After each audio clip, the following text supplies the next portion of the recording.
Meron din pong features na nasa loob ng ating West Philippine Sea na ngayon ay sinakop o occupied ng Malaysia. Tinanong nga ako ng Chinese ambassador, sana man lang o kaya gusto naming mangyari, kung paano nyo pinakikitunguhan naman ang Vietnam sapagkat claimant din naman sila, pare-pareho tayong claimant. Sana hindi naman yung paraan na parang kami masyado naman kaming kontrabida. Yung Malaysia, nandun din naman. Pagpupunta rin naman yung barko ninyo doon, tinataboy din naman kayo. Totoo naman po yun, Mr. President. Dito sa ating tinatawag na West Philippine Sea na kinukuwenta nga nila yan, ito'y halos equivalent ng ating exclusive economic zone. Mas marami pa pong features ang Vietnam na okupado kaysa sa China. Meron din pong features na nasa loob ng ating West Philippine Sea na ngayon ay sinakop o occupied ng Malaysia. Tinanong nga ako ng Chinese ambassador, sana man lang o kaya gusto naming mangyari, kung paano nyo pinakikitunguhan naman ang Vietnam sapagkat claimant din naman sila, pare-pareho tayong claimant. Sana hindi naman yung paraan na parang kami masyado naman kaming kontrabida. Yung Malaysia, nandun din naman. Pagpupunta rin naman yung barko ninyo doon, tinataboy din naman kayo. Totoo naman po yun, Mr. President. So, sa ganito pong mga sitwasyon, kaya ko po naitanong kanina, Mr. President, kung si Ginoong Tariela ang pinaka-spokesperson ng ating bansa, kung pinag-uusapan ay foreign relations. Kasi po, ito po, sa sarili po niyang statement, doon sa kanyang panel discussion organized by Strat-based ADR Institute, ganito po yung sinasabi nila, Mr. President. Not every event in the West Philippine Sea is openly released to the public. The info must first go through the Information Working Group. Ito po ay kinabibilangan ng mga sumusunod, Mr. President. DND, AFP, DFA, DOJ, National Security Council, at saka yung PCG, yung Philippine Coast Guard. Ito po yung National Task Force sa West Philippine Sea. Kapag ka po yung IWG, ito po yung ay na-process na po yung information at nagkaroon ng desisyon na i-release, tsaka lamang po i-release. Ibig sabihin po nito, talagang pinakaiingatan din natin na kahit paano ay makagawa tayo ng diplomatic kings or whatever. Ganun po dapat sana ang nagpakaingat sana sila. Lalong-lalo na nga po ay meron na nga tayong problema. Karaniwan po kasi sa mga bansa na merong ganitong disputes. Kagaya po ng sinasaad po ng ating Book 4, Title 2, Chapter 1 ng ating Executive Order 292, Mr. President. Ito po yung tinatawag nating Administrative Code of the Philippines. Pagka pinag-uusapan po ay foreign relations talaga, ay ang Department of Foreign Affairs ang dapat po sana ang opisyal na magpapaliwanag o magko-convey ng ganong klaseng pagpapaliwanag o anumang gustong i-convey sa ating mga karatig bansa. Ginoong Pangulo,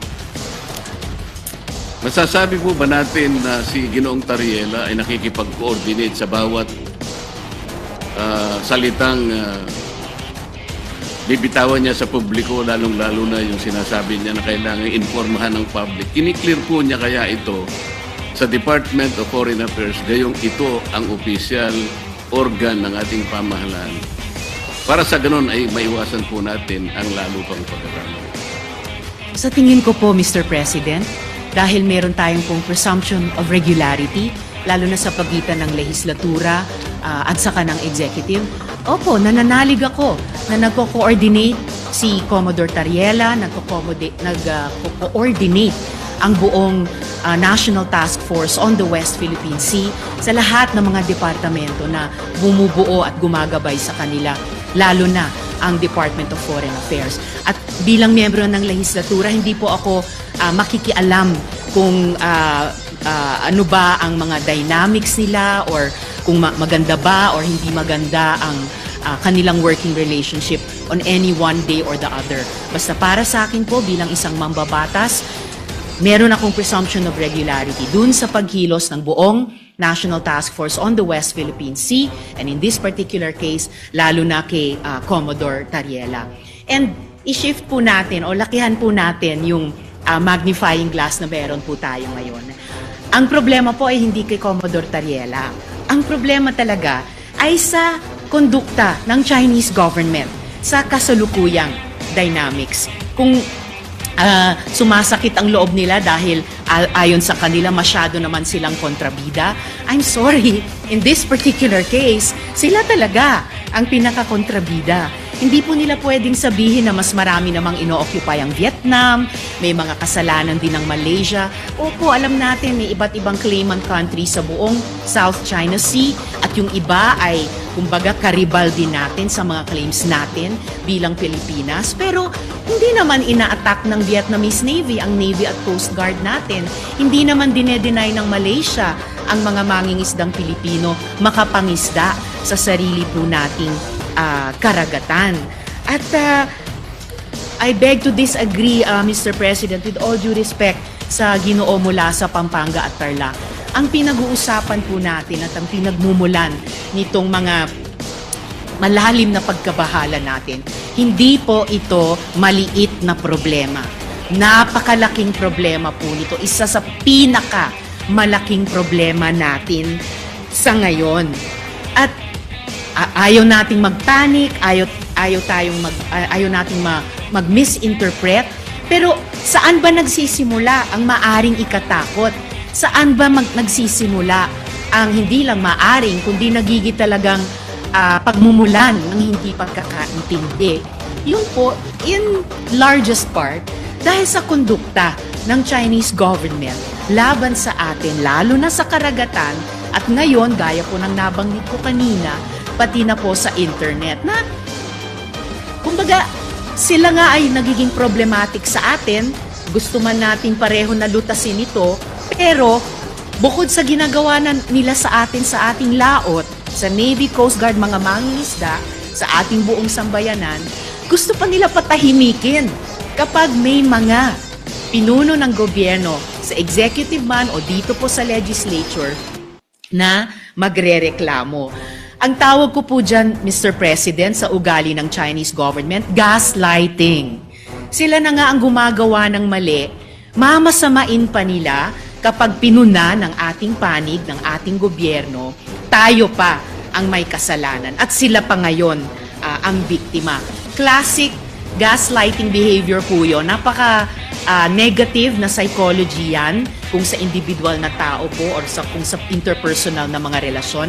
And dapat huwag gagawin yan, huwag gagamitin yung ganyang cheap tactic nila, lalo na po sa foreign relations, lalo na kung totoong gusto nilang lutasin natin ng maayos ang hindi maliit kundi napakalaking problema nito, Mr. President. Mr. President, sa tanong ko po kanina kung ikinukonsulta ni Ginoong Tariela sa DFA ang kanyang mga ginagawa o papahayag sa publiko, at ang sinagot po ay siguro naman po maaari sapagkat yung pong presumption of regularity. Alam po ninyo, nakausap ko ang mismo ang Secretary of the Department of Foreign Affairs. Hindi po siya nakikipagkonsulta. Sa totoo lang, sa tansya ko po nung nag-uusap kami, ayaw din po ng DFA yung ginagawa ni Ginoong Tariela. Nahihirapan nga po sila. Yun ang pagkakasabi sa akin. Dahil imbes na makatulong sa kanilang gawain at sa kanilang responsibilidad na panatilihin natin yung gawin ba nating kahit na medyo mahirap. Ang sabi ko nga sa Chinese Ambassador, Mr. President, alam kong mahirap ang kalagayan natin. Pero kung papayag ka na ikaw baka ako naniniwala na pwede tayong magsimula na ang lahat ng isipin natin, lahat ng gawin natin ay mga bagay na pwede natin pagkaintindihan. Pwede tayong magkasundo. Doon tayo mauna. Iyan ba naniniwala ka? Naniniwala po sila, Mr. President. Kapag nagsimula tayo sa mga bagay na pwede natin pagkasunduan, halimbawa, sabi ko, yun na lamang kako mga isda. Alam ko kako, ang isda. Walang may-ari niyan. Common yan. Yan pwede nating pag-umpisahan sa pamagitan ng traditional fishing rights. Sapagkat yung prinsipyo niyan, sabi ko ganyan, although it is covered by international law, hindi ka ako pinag-uusapan dyan ng teritoryo. Kasi kapag ka ang pag-uusapan, napunta na sa teritoryo, problematic na eh. Pero pag-usapan muna natin ang mga isda. Sabi ko sa kanya, Sir President, nagawa ninyo sa Vietnam, nagkaroon kayo ng gulo dyan. Pero bakit nyo nagawa? Nagkaroon kayo ng agreement na partisyon nyo ang isang sukat ng karagatan do sa Tonkin Gulf sa Vietnam. Nakagawa rin kayo ng ganyang klaseng pag-uusap at kontrata sa pagitan ng inyong bansa at ng Vietnam. Tungkol sa isda rin. At kahit maigting ang labanan ninyo sa pagitan ng Japan at ang bansa ninyo, nagawa nyo rin sa Japan. Ibig ko sabihin, meron tatlong pangyayari dito sa panig ng ating mundo na nagawa nating ayusin kahit isda lang ang pinag-umpisahan natin. Hindi ba natin pwedeng gawin dito sa ating bansa? Sabi niya, pwede. Kaya lang, pakaiwasan naman natin itong ganito kasi, sabi niya. Kami naman nakahanda naman kami. At alam ko, Mr. President, nabasa ko sa dyaryo kaninang umaga, 17 yata sa ating mga fishermen ang kanilang sinalba. Mga bagay na pwede naman natin pasalamatan din sila. Kasi po kung ako po, ayoko din ang ginagawa nila. At sinabi ko rin naman sa kanya ng harapan. Bilang Pilipino, sabi ko, masakit naman ka kung makita ko yung aming mga mangisda na talagang kinakanyon nyo ng tubig. Naintindihan naman namin yon, sabi niya. Kaya ang gusto namin, makagawa tayo ng mapagumpisahan natin. Ngayon, kung halimbawa si Commodore Tariela, habang nag-uusap tayo, nagpapakita ng ganitong mga memes at saka yung mga caricatures na negatibo, Mr. President, hindi po nakakatulong eh. So, ano po ba yung ating moving forward? Wala na ba tayong gagawin kundi puro patutsadahan na lang? Hindi po makakabuti sa pagitan ng dalawang bansa natin.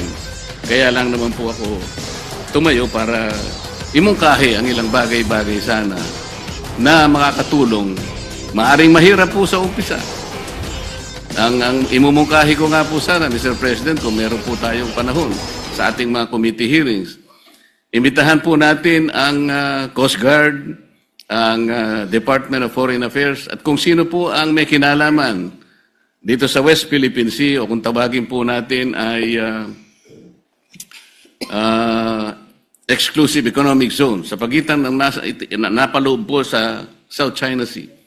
Para po yung komplikasyon po dito na napakarami, kasi yung batas po natin at yung ating administrative issuance na nangyari sa mga nakarang araw at yung mga ginawa nating batas kamakailan lang, hindi ko nagkakamali 2024, hindi po consistent talaga eh. Lilitaw po meron tayong mga bansa, meron po tayong mga features na inoccupy natin. Labas po sa ating exclusive economic zone. Ipakikita po natin yun. Kasi kung wala tayong masusing pag-aaral, nababanggit ko nga po kung minsan, Mr. President, hanggang ngayon, wala po talagang malinaw na coordinates kung ano ba talaga ang pinaka-area ng ating West Philippine Sea o Exclusive Economic Zone. Siguro magsimula po tayo doon kasi yung iba, misinformation na po yung lumalabas eh. Napaka-komplikado po nito kung pag-uusapan po natin yung mga features na yan at kung ang magiging centerpiece po ng ating foreign policy, ipag-awayin na lang natin ang mga bato sa South China Sea. Palagay ko po, nalilihis po tayo. May malaki po sigurong mga dapat pag-usapan at napakalaki ng China, napakamayaman ng ekonomiya ng bansa na pwede po natin sigurong maging siguro kakampi sa mga darating pong mga panahon kung maisasantabi po natin ang mga sigaw.